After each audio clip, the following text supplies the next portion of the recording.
If you clicked on this video, it's because you have a question just like I have, and we're gonna find the answers together. What is Sony thinking? Sony has some of the best cameras in 2023. And I've been a Sony fan for years. I mean, I have their first Sony NEX camera. This is like the first vlogging camera from way back when. I also have a Sony RX100 Mark III, and I love these cameras. When it came to me choosing a camera system, I kind of fought the idea of going Sony, but really they have the best ecosystem of third-party lenses, accessories, and image quality, like Sony's top tier. That being said, Sony's on this like radical journey to drop as many cameras as possible that just kind of don't make sense.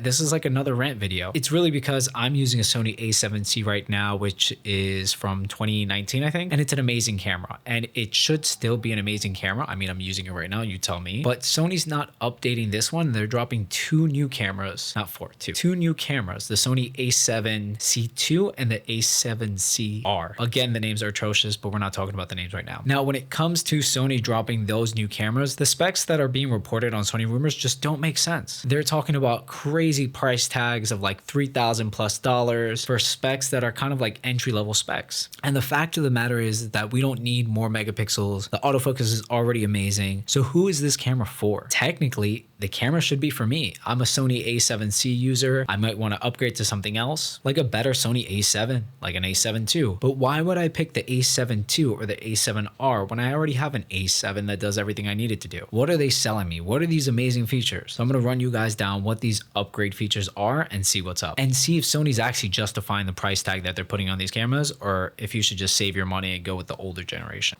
So the Sony A7C II is pretty much an A7 5. Is it 5? Are they up to 5? Or is it 6? A7C, it's pretty much an A7 which is an amazing camera, of course. It's a photography-centric camera. This one's more of like a compact photography camera, but it's really a sleeper videography camera, if you ask me. Factor in the European price, I think it comes out to about $2,600 body only, which is kind of ridiculous because you can get a used A7C for about, I got mine for like $1,500, $1,300, which is a steal for a full frame Sony body with all the lens compatibility. It's kind of a no-brainer.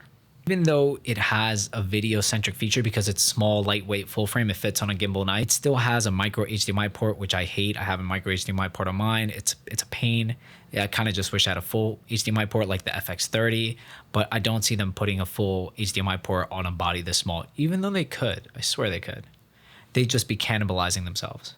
The sensor is supposed to be 33 megapixels versus I think the 24 that the A7C is. Honestly, I don't use this camera for photos. I have used this camera for photos. 24 megapixels is fine. The 33 kind of makes it worse for video. If you know, you know. They're supposed to keep the Ibis, which maybe is improved, maybe not, because the Ibis and the A7C is very mediocre. And they're getting 10-bit video and 4K 60. So if you really care about color grading your footage, then that's a plus for you because obviously there's more control. I don't color grade anything. I kind of just lock in my colors that you see right now. It's really a travel vlogging camera as they're pushing it. It's more of a videography camera in my perspective though. So again, if you look at those things, those 3-4 things that I listed, it's not really worth the extra $1,000, especially if you have the ZVE1.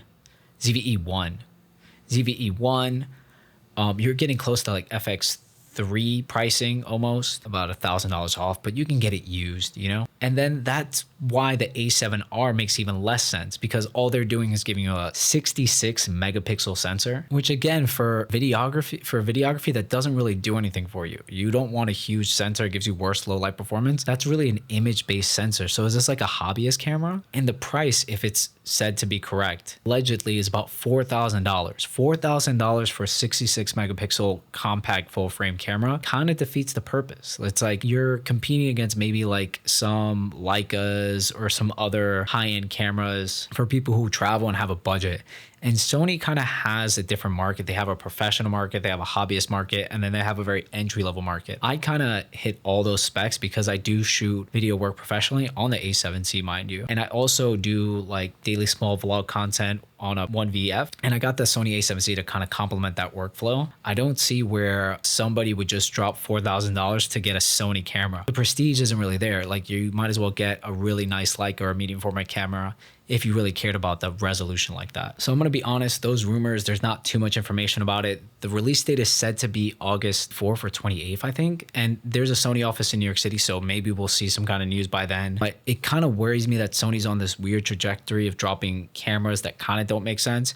Now, just for context, the Sony A7C is the camera that's built my YouTube channel. Whatever amount of views that you see right now, I've gotten there using just this camera. And it's done an amazing job. The image quality is great. The autofocus is great. It's not perfect, and no camera is perfect. And when it comes to these cameras, they're a tool. You have to have a certain level of skill to utilize them to their full capacity. That being said, as much as I would love to pay and drop thousands of dollars on a new camera, I can't see Sony doing something that would make me want to do that, because Sony's kind of mastered everything. The only thing that they need to do is drop the price, and you can do that with some of their older models. Now, the bad thing about this is that Sony doesn't do firmware updates after a certain point for certain cameras, even though the cameras are completely capable of doing certain things. For example, the Sony A7C that I'm using right now has no digital IS. I'm 1000% sure they can put digital IS into this camera. It only has Ibis, and Ibis'S Subpar. You're better off shooting with no stabilization and using catalyst browsers after the fact if you really need something with a gimbal. So I'm kind of stuck with an amazing camera that works really well. The battery works, the focus works, it's compatible with all the lenses, but they just won't update it. And that's kind of what is getting on my nerves when it comes to Sony. I would rather Sony supported legacy devices, and I say legacy with a grain of salt